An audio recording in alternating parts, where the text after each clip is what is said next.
జయ ఇందిరారమణ Govinda.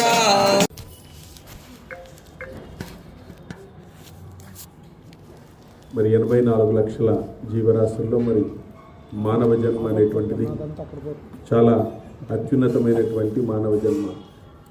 So అట్లాంటి మానవ జన్మను ఎలా బ్రతకాలో నేర్పించింది మనకు రామచంద్రమూర్తి. మానవుడు, శివుడు ఎప్పుడూ కూడా రాముణ్ణి ధ్యానం చేసేటువంటి వాడు. పార్వతీదేవి అడుగుతుంటుంది ఎప్పుడు కూడా, ఏమయ్యా మిమ్మల్ని అందరూ ధ్యానం చేస్తారు కదా, మరి మీరెందుకు ధ్యానం చేస్తున్నారు అంటే, చూడండి అంటే తన యొక్క వైభవాన్ని కూడా తన యొక్క దీన్ని కూడా అంటే రామచంద్రమూర్తి పట్టాభిషేకాన్ని వనవాసాన్ని ఒకే రకంగా తీసుకున్నాడు. సో అలాంటి మానవ మాతృని గురించి నేను ధ్యానం చేయకుండా పోతే నేను శివుడినే కాదు అని చెప్తాడన్నమాట. అది మానవుడిగా పుట్టి తన పరిమితమైనటువంటి శక్తుల ద్వారా ధర్మాన్ని నిలబెట్టవచ్చు, అధర్మాన్ని వచ్చు అని చెప్పేసి అట్లాంటి పెద్ద రాక్షసుని చంపగలిగినాడు. ఒక మానవ మాతృడుగా ఉండి రావణాసుని చంపగలిగినాడు. దేవతలకే సాధ్యం కాలేదు అతన్ని చంపడం. అంత వైభవమైనటువంటి అంత అద్భుతమైనటువంటి తపస్సు చేసినాడు. అంత అద్భుతమైనటువంటి తపస్సు చేసినాడు. సో అంత అద్భుతమైనటువంటి తపస్సు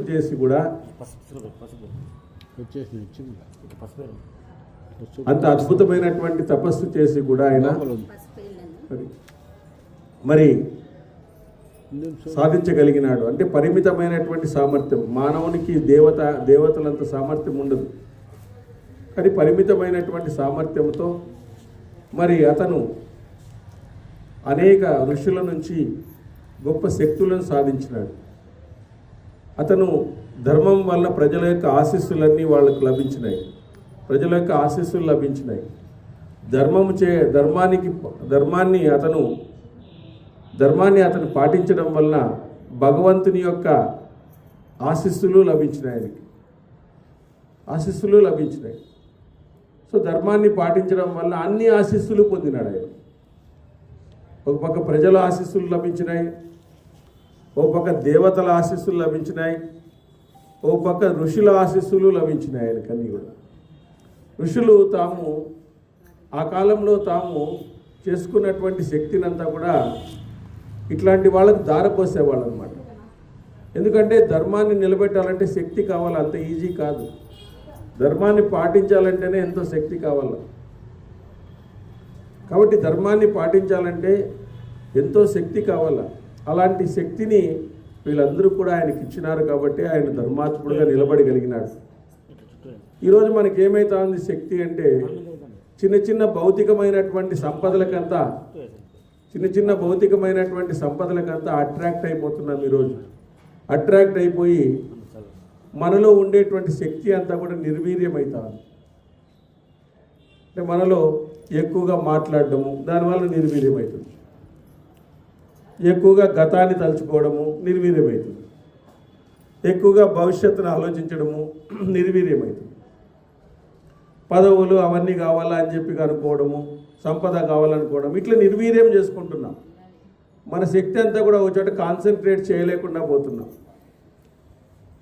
ఈరోజు భౌతికమైన కోరికల కోసం ఏమైనా చేయగలుగుతున్నాం.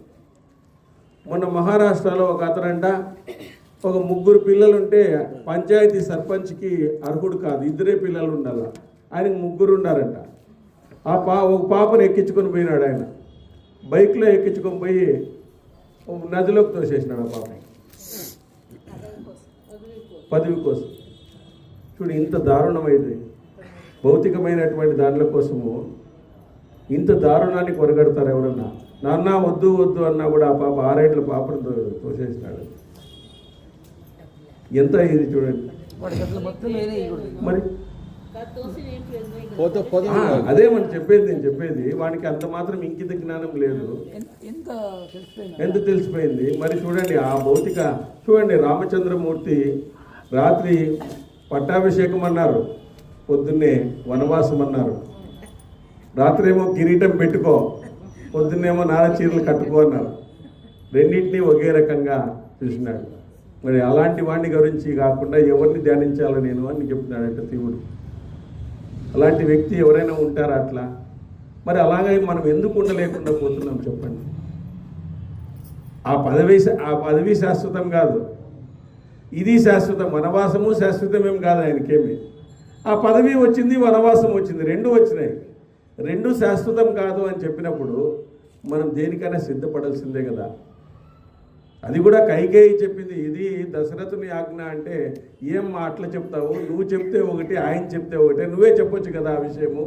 భరతుడు రాజు అయితే నాకెంత సంతోషమవుతుంది, భరతుడు రాజు అయితే నాకెంత సంతోషమవుతుంది, అసలుకి నా తమ్ముడు రాజుగా ఉన్నాడంటే నాకెంత సంతోషమవుతుంది. ఈ విషయాన్ని నువ్వు ఆజ్ఞగా చెప్తా ఉన్నావా? మా నాన్నని ధర్మంలో నిలబెట్టడానికి నేను ఇదే చేస్తాను, నువ్వే చెప్పాలి, అసలు నువ్వే ఆదేశించాల్సింది. అసలుకి యాక్చువల్గా దశరథుడు చెప్పినాడు వెళ్ళు అని చెప్తా ఉన్నావు, అట్లా చెప్పునే వద్దు నువ్వు. రాముడు ఎప్పుడు రెండు మాటలు మాట్లాడు, రాము దుర్నాభి భాషతే అని చెప్పినాడు. మరి ఇలాంటి రామాయణాలు స్ప్రెడ్ కాకుండా పోవడం వల్ల ఇలాంటి వ్యక్తులు తయారవుతున్నారు. గ్రంథాల్లో ఉండేటువంటి అమూల్యమైనటువంటి, ఒకసారి ఇలాగే భరతుడు రాముడు ఇద్దరు ఒకసారి భరతుడు అక్కడ పోయినాడు, అరణ్యంలోకి పోయి నువ్వు ఎలాగైనా వచ్చి మళ్ళీ సింహాసనం మీద కూర్చోవలసిందే అని చెప్పేసి వాళ్ళిద్దరి మధ్య సంభాషణ జరుగుతుంది. ఆ సంభాషణ విని చాలామంది అన్నదమ్ములు కోర్టులో కేసులు వెనక్కి తీసుకున్నారంట. రామాయణం జరిగినప్పుడు వాళ్ళిద్దరి మధ్య సంభాషణ విని, టెలివిజన్లో వచ్చింది రామాయణం. అప్పుడు వచ్చేదనమాట. ఆ ఇంటిలో పాది కూర్చొని చూసేటువంటి వాళ్ళు. మహాభారతము రామాయణం అన్నీ వస్తే మేము పక్కింట్లో కూర్చొని చూసేవాళ్ళం. హిందీలో అర్థం కాకపోయినా చూసేవాళ్ళం. మాకు హిందీ రాకపోయినా కూడా మేము అర్థం కాకపోయినా అందరూ కూర్చొని చూసేవాళ్ళం. ఎందుకంటే ఊర్లో ఇద్దరికో ముగ్గురికో టీవీలు ఉంటాయండి. అప్పుడు అందరి ఇంట్లో లేవు టీవీలు. అప్పుడు పోయి మేము వింటా ఉంటాం కూర్చొని, ఏదో అట్లా సీన్ అర్థమవుతుంది కాబట్టి అట్లా వింటా ఉంటాం అనమాట. చూడండి, అట్లా ఆ విధంగా అప్పుడు వాళ్ళిద్దరి మధ్య జరిగినటువంటి సంభాషణ విని చాలామంది అన్నదమ్ములు అంటే ఇట్లుండల్లా అని చెప్పేసి కేసులు వెనక్కి తీసుకున్నారంట. సుప్రీంకోర్టే ఆశ్చర్యపోయిందంట. కాబట్టి ఆధ్యాత్మికత అనేది మనిషిలో మార్పు తీసుకుని వస్తుంది. నువ్వు 60 చట్టాలు చేసినా మార్పు రాదు. ఆధ్యాత్మికత అనేది మనుషుల్లో మార్పు తీసుకుని వస్తుంది. అది స్లో పాయిజన్ ఉన్నట్లేదు, స్లోగా ఎక్కేస్తుంది మనిషి. కాబట్టి మనము ఆధ్యాత్మికతను వినడం వలన మనలో మంచి మార్పులు వస్తాయి. ఆరోగ్యపరంగా, సమాజపరంగా, మన ఆలోచన పరంగా, అన్ని పరంగా కూడా ఎన్నో మార్పులు వస్తాయి. డాక్టర్తో పోవాల్సిన అవసరం ఉండదు. నన్ను అడిగితే ఈ రామాయణ మహాభారతాలు వింటే ఇవన్నీ ఇంట్లో జరిగేవన్నీ ఈడే ఉన్నాయి, ముందే తెలిసిపోతుంది విషయాలు. ఇంట్లో ఏం జరుగుతుందో అది సేమ్ డిటోనే ఇక్కడ. కాబట్టి అన్నీ ఈడే ఉంటాయి, అన్నీ ముందుగానే తెలిసిపోతాయి మనం. కాబట్టి డాక్టర్ల దగ్గరికి పోయే వాళ్ళందరూ కూడా ఈరోజు మహాభారతము రామాయణం వింటే హాయిగా ఉంటుంది. అసలు యాక్చువల్ చెప్పలేము. ఆ టెన్షన్లు పడలేక ఇవన్నీ పాటించగలిగితే మనలో అద్భుతమైనటువంటి మార్పు వస్తుంది. మరి ఇక్కడ ఏం జరిగింది అంటే అగ్నిదేవుడు అర్జునుడు చెప్తాడు. ఏమని చెప్తాడంటే, నా వద్ద దివ్యాస్త్రాలు చాలా ఉన్నాయి, వాటితో నేను ఎందరు ఇంద్రులు వచ్చినా కూడా నేను సంహరించగలను అని చెప్తాడు. నా బాహువీర్యానికి తగిన ధనస్సు లేదు, నా దగ్గర ధనస్సు లేదయ్యా ఇప్పుడు. తర్వాత సమరభూమిలో నా వేగానికి తగిన యుద్ధ సామాగ్రి లేదు, నా దగ్గర ఏమీ సామాగ్రి లేదు. ఎంతమంది ఇంద్రులు వచ్చినా కూడా ఎదిరించేస్తాను, అట్లేం ప్రాబ్లం లేదు. అదేవిధంగా శీఘ్రగాములైనటువంటి అక్షయ బాణాలు నాకు కావాలి, అన్ని బాణాలు మోయగల రథం కూడా లేదు నా దగ్గర. కాబట్టి వాయు సమాన వేగం గల తెల్లని గుర్రాలు కావాలి నాకు, మేరు ధ్వని సూర్య తేజస్సు గల రథం కావాలి, కృష్ణుని పరాక్రమానికి తగిన ఆయుధం లేదు. దానితో యుద్ధంలో నాగులను పిశాచాలను అతను సంహరించాలి. భగవంతుడా, ఈ కార్యసిద్ధికి ఉపాయం అవసరమై ఉంది. అది నువ్వు చెప్పాలి. కాండవ వనంలో వర్షించే ఇంద్రుడిని నివారించే రథము బాణాలు నాకు అవసరం. కాబట్టి అగ్నిదేవ పౌరుషంతో సిద్ధించేదాన్ని మేము చేయడానికి సిద్ధంగా ఉన్నాం. నాకు మీరంతా ఆయుధాలు ఇవ్వండి. అగ్నిదేవుని అడిగినాడు, మీరు మాకు ఆయుధాలు ఇవ్వండి, మేము చేసి పెడతాం, కాండవ దహనం చేసి పెడతామని చెప్పినాడు. అప్పుడు అగ్ని కృష్ణార్జునులకు ఆయుధం ఇచ్చుట, కాండవ దహనము జరుగుట. వైశంపాయనుడు అన్నాడు, అర్జునుని మాటలు విన్న అగ్ని లోకపాలకుడైన వరుణ్ణి చూడాలని ధ్యానించినాడు. అతిథి కుమారుడు, జలంలో నివసించేవాడు, జలస్వామి అయినటువంటి వరుణుడు తనను అగ్ని ధ్యానించాడని తెలిసి ప్రత్యక్షమైనాడు. సో వరుణుని ధ్యానించినాడు, వరుణుడు వచ్చి ప్రత్యక్షమైనాడు. నలుగురు లోకపాలకుల్లో సనాతనుడు, జలేశ్వరుడైనటువంటి వరుణ్ణి చూసి అగ్ని అతనితో ఇలా అన్నాడు, వరుణదేవ, రాజైన సోముడు మీకిచ్చిన ధనస్సును, అక్షయ తూనీరాన్ని, కపిద్వయంతో ప్రకాశించే రథాన్ని నా కోసం ఇవ్వండి. మీ దగ్గర ఉండేటువంటి ఆయుధాలను నా కోసం ఇవ్వండి. ఈ పార్థుడు ఆ గాంధీవంతో గొప్ప సాధనకు పూనుకున్నాడు. వాసుదేవుడి చక్రముతో నాకు సహాయపడాలి.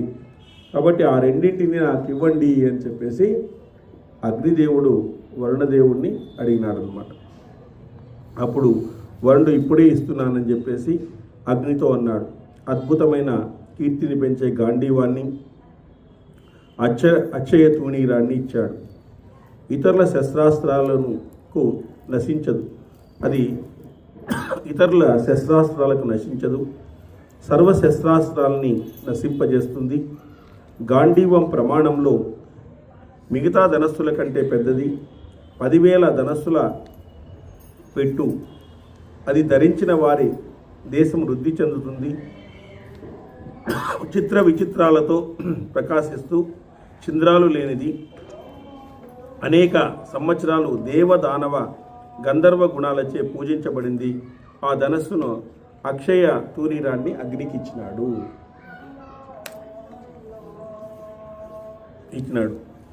దివ్యాస్త్రాలు ఉంచి కపిరాజు జెండాపై గల రథాన్ని సమర్పించినాడు. ఆ గుర్రాలు శ్వేతవర్ణం కలిగినటువంటివి, గంధర్వ దేశంలో పుట్టి బంగారు మాలలు ధరించినాయి. ఈ గుర్రాల కాంతి తెల్లని మేఘాల రంగు వలె ఉంది. మనోవాయు వేగాలు కలిగినటువంటిది. ఈ రథం ఆవశ్యకాలైన యుద్ధ సామగ్రితో నిండి ఉంది. దేవదానవులకు అజేయమై ఉంది. ఈ రథము తేజోమయ కిరణాలను ప్రసరింపజేస్తుంది, గొప్ప ధ్వని కలిగిస్తుంది. రత్నాలు పొదిగి మనోహరంగా ఉంది. తపశ్చేత విశ్వకర్మ ఈ ధనస్సును నిర్మించినాడు. దాని రూపము ఇది అని వర్ణించుట చాలా కష్టము. పూర్వకాలం చంద్రుడు ఈ రథాన్ని అధిరోహించి దానవులను జయించినాడు. అట్లా ఆ వరుణదేవుని దగ్గర ఉండేటువంటి ఆయుధాలన్నింటినీ కూడా వీళ్ళకి ఇవ్వడం జరిగింది. నూతన మేఘం వలె ఆ రథం ప్రకాశిస్తూ ఉంది. దివ్య శోభలతో వెలిగిపోతా ఉంది. ఆ శ్రేష్ఠ రథాన్ని ఇంద్రధనస్సు వలె ప్రకాశించే కృష్ణార్జునులు సమీపించినారు.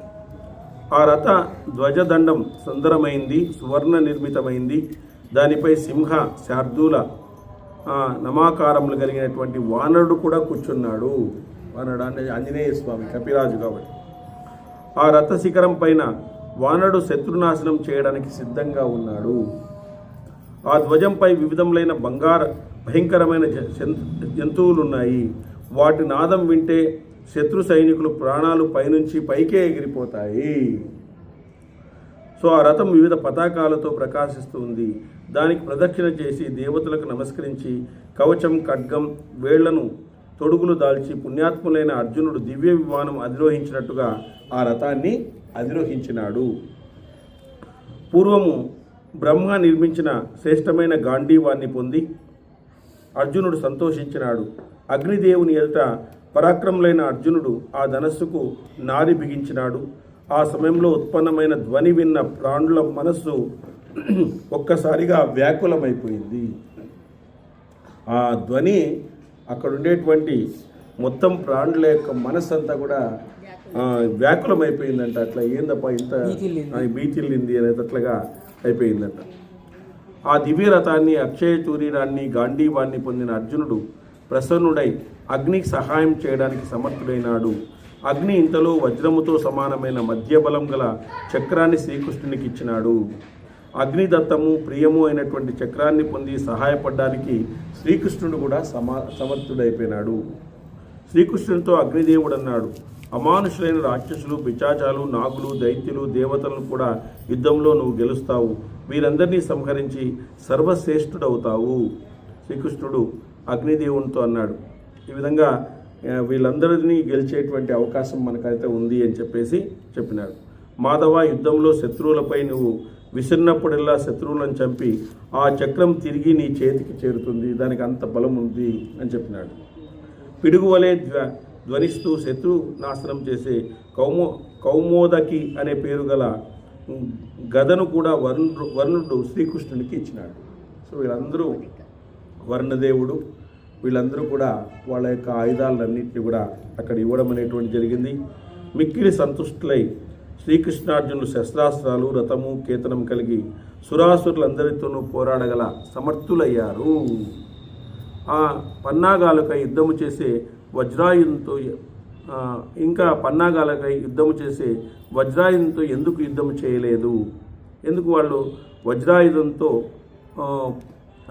పన్నాగాలకై యుద్ధము చేసే వజ్రాయుధంతో ఎందుకు యుద్ధము చేయలేదు? అర్జునుడు పలికి, అగ్నిదేవ, అందరి ఇంద్రియాలను ప్రేరేపించగల ఈ జనార్దనుడు చక్రాన్ని తీసుకుని యుద్ధం చేస్తే ముల్లోకాలు భస్మం కాని వస్తువు అంటూ ఉండదు.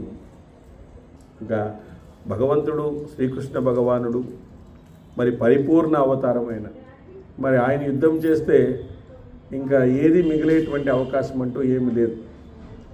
ఆ విధంగా చెప్తున్నాడు ఎవరు? అర్జునుడు.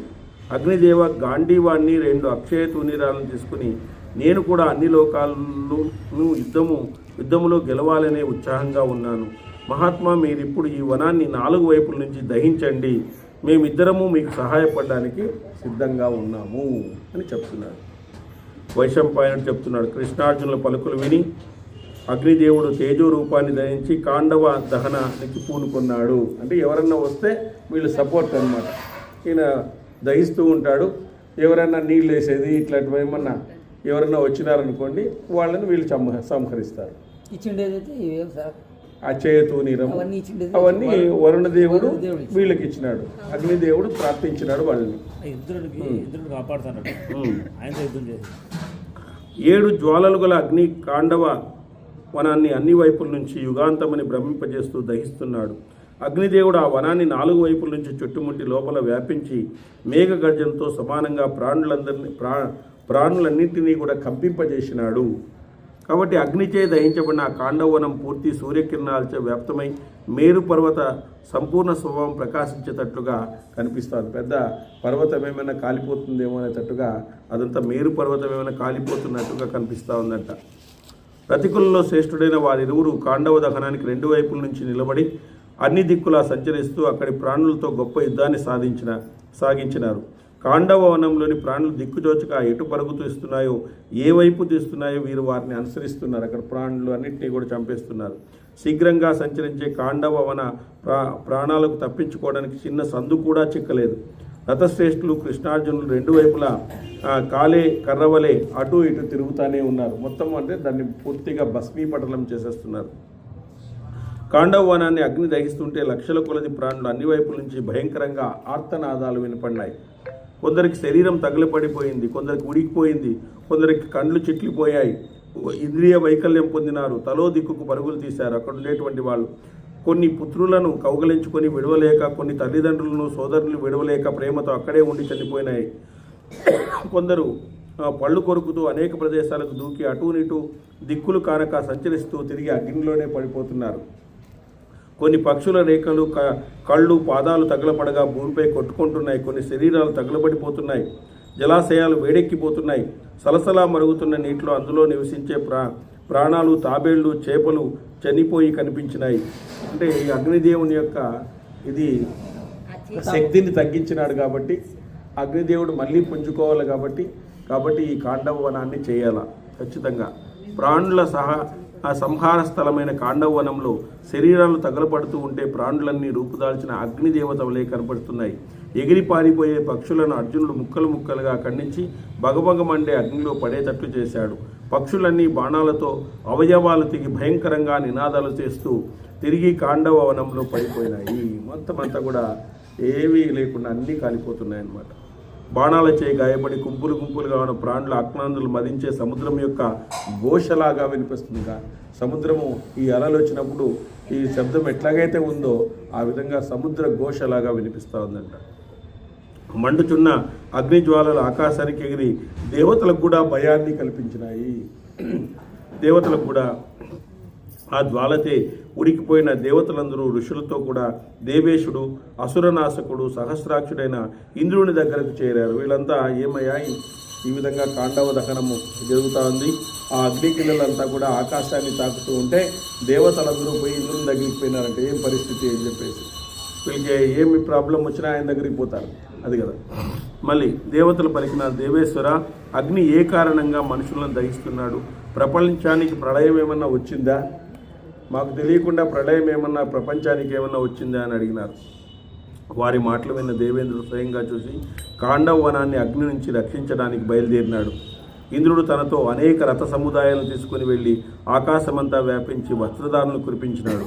ఇంద్రుడు పంపిన మేఘాలు రసపుటి ప్రమాణంతో వేల కొద్ది దారులను కాండవవనంలో కురిపించినాయి. ఈయన వర్షం కురిపించినాడు. కానీ అగ్ని తేజోబలంచే ఆ దారులన్నీ భూమికి చేరకముందే ఆకాశంలోనే ఇంకిపోయినాయి. ఎందుకంటే అక్కడ హెవీ ఉంది. తర్వాత అక్కడ నరనారాయణులు కూడా ఉన్నారు కాబట్టి ఆ ఒక్కటి అగ్ని చేరలేకుండా పోయినాయి. అప్పుడు ఇంద్రుడు కోపించి పెద్ద జ్వాలను కల అగ్నిపై తిరిగి పెద్ద పెద్ద మేఘాల ద్వారా జలాన్ని కురిపించినాడు. అగ్ని జ్వాలలచే వ్యాప్తమై జలధారలు కురిపోవడంతో ఒక్కసారిగా కాండవవనం ధూమాన్ని ఎగసిమ్మే మేఘ గర్జనలతో మారిపోతుంది. ఓ పక్క నీళ్లు పడుతున్నాయి, ఓ పక్క విపరీతంగా అంటుకుంటా ఉందన్నమాట. అది ఆ విధంగా జలాన్ని వర్షించే ఇంద్రుడు జలధారను అర్జునుడు తన ఉత్తమాస్త్రాలతో శరవేగంతో నివారించినాడు. ఆ వర్షం పడకుండా ఆయన శరాలని పరిచేసినాడంట అర్జునుడు. పరిచేసినాడు. ఈ భీష్ముడు ఏ విధంగా అయితే అక్కడ నదికి అడ్డుకట్టు వేసినాడో ఆ విధంగా పరిచేసినాడంట. ఆత్మబల సంపన్నులైన అర్జునుడు బాణవర్షం కురిపించి మంచు చంద్రుని ఆవరించినట్లుగా కాండవవనాన్ని కప్పేసినాడంట. అర్జునుడు సవ్యచాసి అర్జునుడు విడిచిన బాణాలు ఆకాశమంతా కప్పేసినాడంట. అందుకే ఒక్క ప్రాణి కూడా కాండవవనం నుంచి బయటకు రాలేదు. అవి మబ్బుగా అయిపోయింది. అగ్ని కాండవవనాన్ని దహిస్తుండగా బలసంపన్నుడైన నాగరాజు తక్షకుడు అక్కడ లేడు. కురుక్షేత్రానికి చేరినాడు. కానీ బలవంతుడైన తక్షకుడి కుమారుడు అశ్వసేనుడు అగ్నిజ్వాల నుంచి బయటపడడానికి తీవ్ర ప్రయత్నం చేశాడు. అర్జున్ని బాణాలతో కప్పబడి అతడు బయటకు రాలేకుండా పోయినాడు. అతని తల్లి సర్పిణి అతన్ని తన శరీరంతో కప్పి విడిపించింది. అతని శరీరంతో కప్పిందంట ఆ కొడుకును. ఆమె ముందుగా అతని తలను తర్వాత మెల్లమెల్లగా తోక వరకు బయటకు లాగిందంట. దాని నుంచి ఆ సర్పిణి అశ్వసేనుని రక్షింపదలిసి ఆకాశంలో ఎగిరింది. వాడి అంచుగల తీక్ష బాణముతో అర్జునుడు ఆమె శిరస్సును ఖండించినాడు. ఆమె ఎగిరేకరికి ఆ శిరస్సును ఖండించినాడంట. సతీదేవి ఇంద్రుడు ఈమె దురవస్థను తన కళ్ళారా చూసినాడు. ఇంద్రుడు అశ్వసేనుని విడిపించాలని గాలి వర్షముతో అర్జున్ని మభ్యపెట్టినాడు. ఆ సమయంలో అశ్వసేనుడు తప్పించుకున్నాడు. ఆ భయానక మాయను చూసి సర్పవంచితుడైనటువంటి అర్జునుడు ఆకాశగతులైన ప్రాణాలను 2గా 3గా ఖండించినాడు.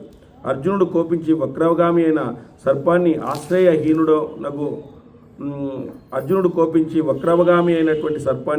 ఆశ్రయహీనుడగు అగుదువు అని శపించినాడు. అగ్ని వాసుదేవులు ఆ వచనాన్ని అంగీకరించినారు.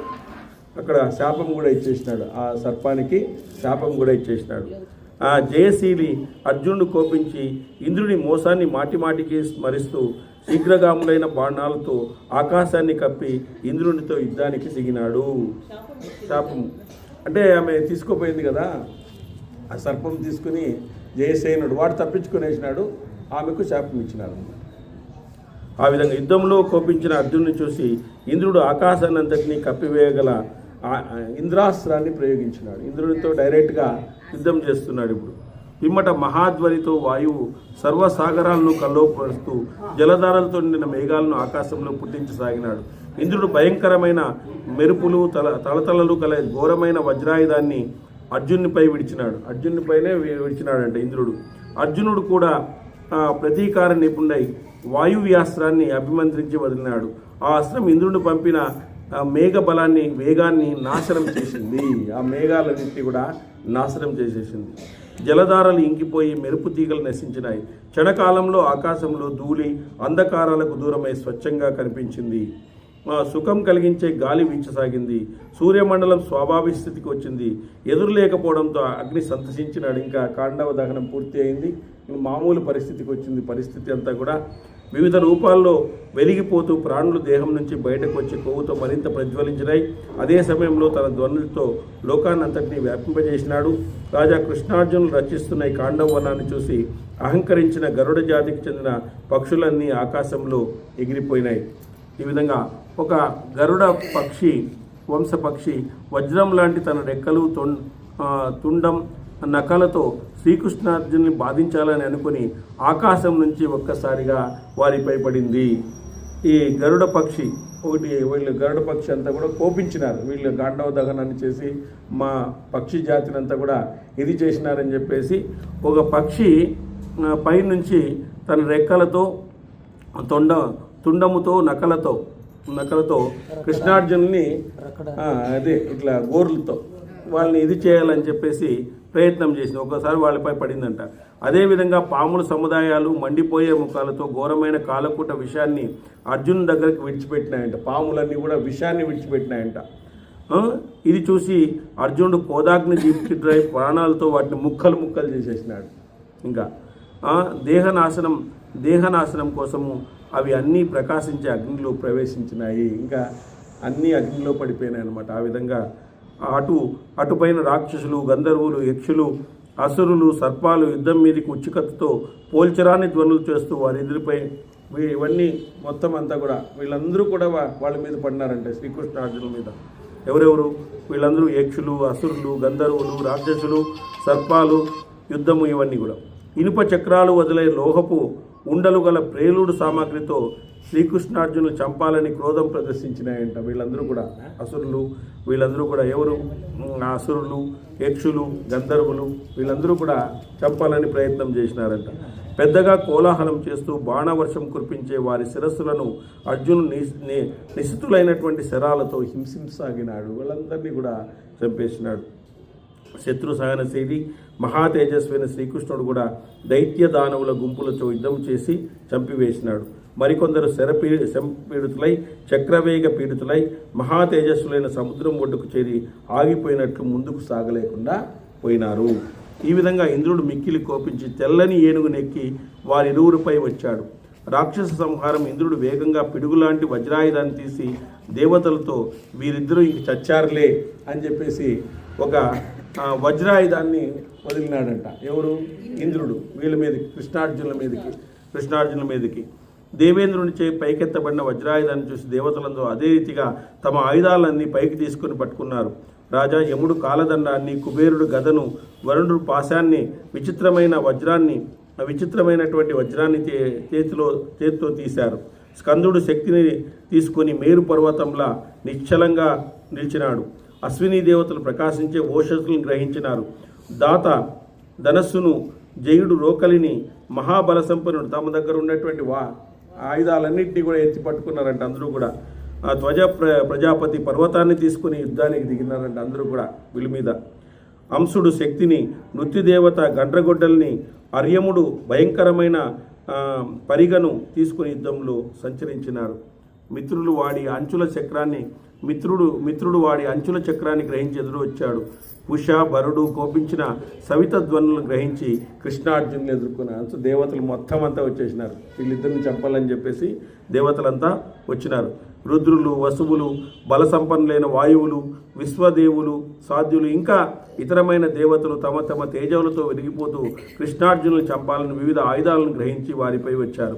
ఆ మహాసంగ్రామంలో ప్రళయకాలంలో ప్రాణులను మోహన పరశులను చేసే అపశకునాలు గోచరించినాయి. దేవతా సహితుడైన ఇంద్రుడి క్రోధాగ్నికి భయపడి శ్రీకృష్ణార్జునులు జయింప సఖ్యంగాని ధనస్సులను జాల్చి యుద్ధ సన్నద్ధులైనారు. వాళ్ళు కూడా ఆయుధాలన్నీ తీసినారు. మొత్తం ఆయుధాలను తీసి మొత్తం అంతా కూడా వాళ్ళని ఎదుర్కోవడానికి సిద్ధమైనారు. అనంతరం యుద్ధ విశారులైన వారిద్దరూ కోపించి వజ్రసద్రులైనటువంటి బాణాలతో అక్కడ దేవతలందరినీ కూడా గాయపరిచినారు. అందరినీ, వచ్చిన వాళ్ళందరినీ కూడా గాయపరిచేసినారు. దేవతలు అనేక విధాలుగా ప్రయత్నించినా ఫలితం లేదు. ఏం చేసినా ఫలితం లేదు. భయంతో యుద్ధం విడిచి మరలా ఇంద్రుడిని ఆశ్రయించినారు. అయ్యా మా చేత కాదు, మేమే వాళ్ళని ఎదుర్కోలేము, వాళ్ళ యొక్క వ్యూహాలు, వాళ్ళ యొక్క ధనస్సులు, వాళ్ళ యొక్క బాణాలు ఎదుర్కోవడానికి మాకు సాధ్యం కాదు అని చెప్పేసి మళ్ళీ అందరూ ఇంద్రుడిని ఆశ్రయించినారు. శ్రీకృష్ణార్జునులు దేవతలను నివారించడం చూసి ఆకాశంలో ఋషులు మిక్కిలి ఆశ్చర్యపోయినారు. ఏమయ్యా ఇదంతా అని చెప్పేసి. ఇంద్రుడు కూడా యుద్ధంలో వారి పరాక్రమం పదే ఇంద్రుడు కూడా వారి యుద్ధంలో వారి పరాక్రమాన్ని చూసి మిక్కిలి ప్రీతుడై తిరిగి వారితో యుద్ధం చేసినాడు. మిక్కిలి ప్రీతుడైనా అంటే ఏమి ఇంతమంది వచ్చినా కూడా చంపేస్తున్నారు ఇద్దరు కలిసి అని చెప్పేసి ప్రీతి చెంది తిరిగి వారితో యుద్ధం చేసేదానికి మళ్ళీ పోయినాడంట. అర్జునుడు పరాక్రమం తెలుసుకోవడానికి ఇంద్రుడు రాళ్ల వర్షాన్ని కురిపించినాడు. అంటే వీళ్ళ యొక్క అహంకారాన్ని అంచాలని ఇవన్నీ కూడా భగవంతుడు ఇప్పుడు ఇంద్రుడు కృష్ణ జన్మాష్టమిలో మనం చెప్పుకుంటాం కదా, ఇంద్రుడు అహంకరించినాడు. ఎవరు ఈ చిన్న బాలుడు, ఈయనేం చేస్తాడు అని చెప్పేసి గోవర్ధనగిరిని ఎత్తడము ఇవన్నీ కూడా ఎందుకు అంటే వీళ్ళు అహంకారాన్ని అడుస్తూ ఉంటారు.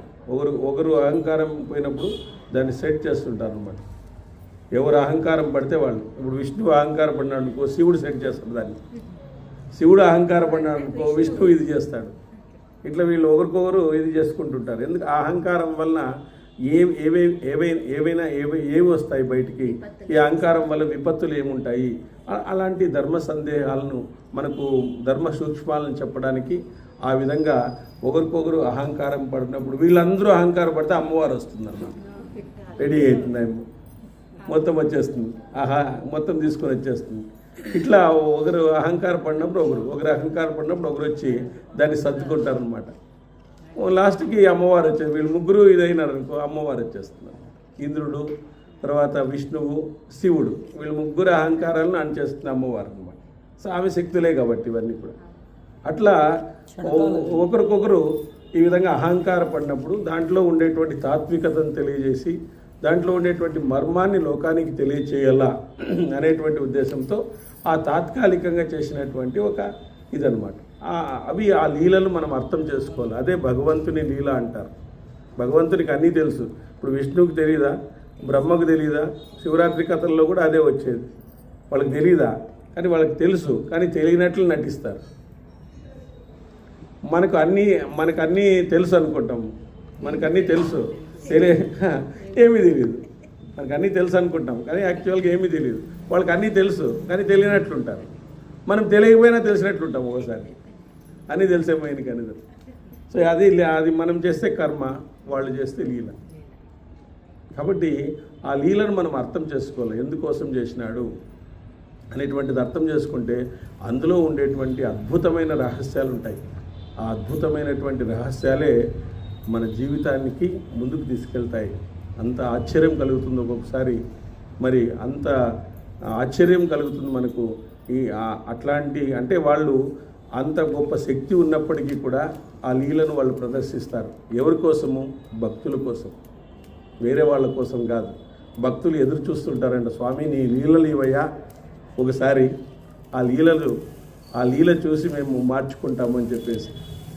మరి ఆ విధంగా వాళ్ళు అంత సూక్ష్మ స్థాయికి దిగొస్తారు. అంత సూక్ష్మ స్థాయికి దిగొస్తారు. తొండమాన్ చక్రవర్తి పెద్దగా ఇది చేస్తే ఆయన ఎక్కడ పోయినాడు? వెంకటేశ్వర స్వామి ఎక్కడో కుమ్మరివాణి ఇంటికి పోయినాడు. కుమ్మరివాణి ఇంటికి పోయి వాడు ఆ మట్టితో పాపము పూలు చేసినాడు. వాళ్ళ ఇంట్లో కూర్చున్నాడు పోయి ఆయన. మరి ఆయన పెద్ద ఇవి పాదాలు చేయించినాడు, బంగారుతో పాదాలు చేయించి చేస్తే ఆయన ఎక్కడున్నాడు? అక్కడున్నాడు. ఆయన కుమ్మరదాసుడి దగ్గరకు ఉన్నాడు. ఆయన ఎప్పుడు ఒక పెరుగన్నం పెట్టేటువంటి వాడంట, ఒక బోకి తీసుకొని అది పెట్టేవాడంట. అదే ఈరోజు 1:30కి తిరుమలలో పెడతారు. అదే కుండలోనే ఆయనకి ఫస్ట్ అదే ఫస్ట్ పెట్టేది ఆయన. అంటే కుండలో పెడతారు. కుండ ఇట్లా కట్ చేసి శ్రేష్టమైన కుండని కట్ చేసి ఆయనకి ఆ భక్తుని కోసము ఆయన ఫస్ట్ నైవేద్యం అది తీసుకుంటాడు. ఆ భక్తుని కోసం ఆ ఫస్ట్ నైవేద్యాన్ని తీసుకుంటాడు. పెరగన్నం కొద్దిగా కుండను ఇచ్చేసేస్తారు, కొద్దిగా ఇచ్చేసి ఆ మూగిట్లో పెడతారు, దాన్నే ఇచ్చేస్తారు. చూడండి, అంటే భక్తుని కోసము ఆయన ఆ ప్రసాదాన్ని తీసుకుంటాడు. ఆయనకి ఏం అవసరం, దాన్ని కోట్లు వస్తా ఉంటుంది. ఆయన కోసం ప్రిఫరెన్స్ కూడా అమ్మవారిని లాస్ట్ లో ముత్యాల హారతి ఇస్తారు, ఎవరు తరిగొండ వెంగమాంబ కోసం. అట్లా ఒక్కొక్కరి కోసం అట్లా ఆ లీలను ఎందుకు ప్రదర్శిస్తారు అంటే భక్తుడు వాటిని అర్థం చేసుకోవాలి. ఏదో లీల మాదిరి దాన్ని పెట్టుకొని వదిలేయకూడదు. మనం దాన్ని ఎందుకు చేసినారు, అంత కిందకి ఎందుకు దిగొచ్చినారు వాళ్ళు, బ్రహ్మాండం అంతా వ్యాపించినటువంటి ఒక స్వరూపము మన కోసము ఒక పరిపూర్ణ అవతారంగా వచ్చి అనేకమైనటువంటి లీలలను ప్రదర్శించి దాంట్లో ఉండేటువంటి మర్మాన్ని మనం అర్థం చేసుకోలేకుండా పోతే ఇంక మన జీవితం వేస్ట్. అంటే ఆ లీలలను మనం అర్థం చేసుకుంటే, మనం ఆ జీవితానికి అన్వయించుకుంటే అవే భగవంతుని లక్షణాలు. ఆ లీలలో ఏమైతే కనపరుస్తారో అవే ఆయన లక్షణం. ఆయన ప్రత్యేక లక్షణం అంటూ ఏముండదు. ఆ లీలలోనే ఆ ప్రత్యేక లక్షణము, అందులోనే ఆధ్యాత్మికమైనటువంటి ఒక సాధన, అందులోనే ఆధ్యాత్మిక రహస్యాలు, అందులోనే పరమార్థాలు ఇవన్నీ కూడా ఉంటాయి. కాబట్టి ఈ విధంగా ఇక్కడ అర్జునుడు రాళ్ల వర్షాన్ని కురిపించినాడు. అర్జునుడు మిక్కిలి అమర్షతో ఆ వర్షాన్ని బాణాల సహాయంతో నష్టపరిచినాడు. వీళ్ళు ఏమొచ్చినా నష్టపడతారు, అది వాళ్ళకి తెలియదు. నువ్వు ఏమన్నా తీసుకురా, వాళ్ళ దగ్గర అన్నీ ఇప్పుడు. ఎందుకంటే మనం ఏమైనా చేస్తే మనం ఏమేమో అనుకుంటూ పోతాం తిరుపతికి, ఆ విగ్రహం చూసినా అన్నీ మర్చిపోతాం. మనం ఏమనుకో అసలుకి ఆ విగ్రహం చూస్తూనే మనకి ఏం గుర్తుండదు, అంతా చూడాలప్ప అని పోతాము, ఏమి కనపడదు ఒకసారి. అట్లా అనమాట. కాబట్టి ఆ భగవంతుని దగ్గర శక్తి వచ్చిందంటే ఆ శక్తి ముందు ఈ ఆసక్తులు పనిచేయవు మనకి. నీ కోరికలన్నీ ఇడిచిపెట్టేసి నన్ను చూడయ్యా అనేది మరి వాళ్ళకు తెలియకుండానే అవతారాలు కొన్ని తెలియకుండానే ఉంటాయి. అసలుకి కృష్ణుడు పుట్టిండేది కొంతమందికి తెలియదు యాక్చువల్గా. ఉన్నది అవమానపడతాడు, ఆయనకే తెలియదు. సరే ఇంద్రుడు పూజ చేయాలంటే గోవర్ధనగిరికి చేయాలి ఆయన. అది ఆయన ఇంద్రుడు గర్వపడతాడు. అట్లా ఈ విధంగా తరువాత అర్జునుని చంపాలని ఇంద్రుడు స్వయంగా తన చేతులతో మందర పర్వత శిఖరాన్ని చెట్లతో సహా పెలికించి అర్జునునిపై విసురుతాడు. అర్జునునిపై విసురుతాడంట మందర పర్వతాన్ని ఎత్తి. ఇది చూసి అర్జునుడు వేగంగా సూటిపోయే బాణాలతో ఆ పర్వత శిఖరాన్ని ముక్కలు చేసేసినాడు. సో మందర పర్వతాన్నే ముక్కలు చేసేసినాడు. మందర పర్వతం ఇంద్రుడు ఆ పర్వతాన్ని ఎత్తి అర్జునుడి మీదకి వేసినాడంట. ఆ పర్వతమే ముక్కలు అయ్యేటట్లుగా బాణాన్ని కొట్టినాడంట. మరి ఇంకా బాణాలు మరి ఎట్లా జెట్ విమానాలు ఏమో అర్థం కాదు. అవి రాకెట్ విమానాలు, జెట్ విమానాలు, మరి ఆ బాణాలు ఎట్లుండేవో, దాన్ని ఎట్లా చేసేవాళ్ళు మరి. ఫ్రాన్స్ నుంచి వచ్చిన మిగ్ 47 ఏమన్నానా అనిపిస్తుంది. ఎందుకంటే మన ఆపరేషన్ సింధూర్లో మన వాళ్ళు ఇక్కడ నుంచి టార్గెట్ చేసి అక్కడ ఉండేదాన్ని కొట్టేసినారు. పాకిస్తాన్లో ఆయుధగారాలు ఉన్నాయి కదా, అక్కడ కరెక్ట్గా చేసి ఇక్కడ నుంచి కీ తిప్పేసి అది కొట్టేస్తుంది పోయారు. అవి కొట్టేసినారు అన్నీ. ఆపరేషన్ సింధూర్ చేసినప్పుడు దాదాపుగా 13 చోట్ల ఆయుధ కర్మాగారాలు ఆయుధాలన్నింటినీ కొట్టేసినారు. అందుకే భయపడండి అది వాళ్ళు, వీళ్ళతో చాలా ప్రాబ్లం అయిపోయి ఇండియాతో అని చెప్పి. ఇంక అయిపోయా వాళ్ళ దేశం కూడా నాశనం అయిపోయింది, ఫుల్గా నాశనం అయిపోయింది. శ్రీలంక నాశనము, ఇది పాకిస్తాన్ అంతా నాశనము, మొత్తం అంతా కూడా నాశనాలు అయిపోయినాయి వాళ్ళకి. అందుకే భయపడుతున్నారు. అట్లా కొడుతున్నారు ఓకే అంతే. ఆ విధంగా ఇది అట్లా ఇప్పుడు కొట్టేటువంటి, అప్పుడు అట్లాగా ఉండేటువంటి, అప్పట్లోనే ఉండేవన్నీ కూడా. ఇది చూసి అర్జునుడు వేగంగా సూటిపోయే బాణాలతో పర్వత శిఖరాన్ని ముక్కలు చేసేసినాడు. చీల్చబడిన ఆ పర్వత శిఖర రూపం ఆకాశం నుంచి విడిపడి కింద పడే సూర్య చంద్ర గ్రహాల వలె ప్రకాశించిందండి. పైనుంచి 2 సూర్యుడు చంద్రుడు ఏమైనా కింద పడతానారేమో అనేటట్లుగా ఉందంట. కిందికి పడిపోయే పర్వత శిఖరం వలన కాండవ వనంలోని ప్రాణులన్నీ చనిపోయినాయి. వీళ్ళే చంపేసినారు. కాండవనంలో ఉండే ప్రాణులన్నీ కూడా చనిపోయినాయి. అలా పర్వత శిఖర ఆ ప్రాంతంలో కాండవనంలోని దానవులు, రాక్షసులు, ఏనుగులు, బల్లూకాలు భయభ్రాంతులైనాయి. మదాన్ని స్రవించే ఏనుగులు, పెద్ద పులులు, అనేక రకాల పక్షులు అన్నీ అటు ఇటు పరుగులు తీశాయి. మండే వనాన్ని ఆయుధాలు పైకెత్తి నిల్చున్న కృష్ణార్జునులను ఆ ప్రాణులన్నీ చూశాయి. ఉత్పాత ఆర్తనాదాలతో భయపడినట్లు ఉన్నాయి. అనేక విధాలుగా దహింపబడిన ఆ వనాన్ని ఉద్యమ యూదుడైనటువంటి శ్రీకృష్ణుని చూసి ఆర్తనాదాలు చేశాయి. ఆ జంతువులన్నీ ఆర్తనాదాలు చేస్తున్నాయి ఆయన చూస్తూ, శ్రీకృష్ణుని చూస్తూ. భయంకరమైన ఆర్తనాదాలచే, అగ్ని గర్జనలచే ఆకాశంలో ప్రళయకాల మేఘాలు గర్జించినట్లుగా ధ్వని పుట్టింది. అప్పుడు శ్రీకృష్ణుడు వారి వినాశనం కోసం తన తేజస్సుతో ప్రకాశించే చక్రాన్ని వదిలినాడు.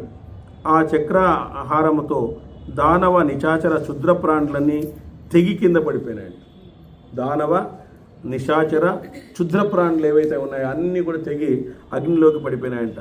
శ్రీకృష్ణుడు చక్రము చీల్చివేయగా కొవ్వు, రక్తముతో కూడిన రాక్షసులు సంధ్యాకాలంలోని ఎర్రటి మేఘాల వలె కనిపించినారంట. ఆ శ్రీకృష్ణుడు అక్కడ పిశాచాలను, పక్షులను, సర్పాలను, పశువులను వేల కొలిది చంపుతూ యముని వలె సంచరించినాడు. శత్రు సంహారకుడు శ్రీకృష్ణుడు మాటిమాటికి చక్రం విసురుతున్నాడు. అనేక ప్రాణులు చంపి చక్రం మళ్ళీ అతనికే చేరుతా ఉంది. ఈ విధంగా పిశాచ, రాక్షస, సర్పాలను చంపే సర్వభూతాత్మకమైనటువంటి శ్రీకృష్ణుడు రూపం భయంకరంగా మారిపోయింది. ఆయనకి ఇచ్చినటువంటి చక్రం అది నాకు అప్పుడు డౌట్ వచ్చింది. ఆ కలిసిన శివుడు ఇచ్చింటాడు. శివుడు ఇచ్చిండేది. మరి ఈయన వరుణుడు వేరే చక్రం ఇచ్చిండేది. అది కాదు. ఆ కలిసిన దానవ గుణం అంతలోనే కృష్ణార్జునులు గెలిచి అంతలోనూ కృష్ణార్జునులను గెలిచే విజేత ఎవరు కానరాలేదు. ఎవరు కూడా కృష్ణార్జునులు గెలిచేటువంటి వారు ఎవరు లేరు. దేవతలందరూ వారి వారి బలంతో కాండవ దహాన్ని రక్షించలేక, దావాగ్ని ఆర్పలేక వెనుకకు తిరిగారు. అందరూ కూడా వెనుకకు తిరిగేసినారు అన్నమాట.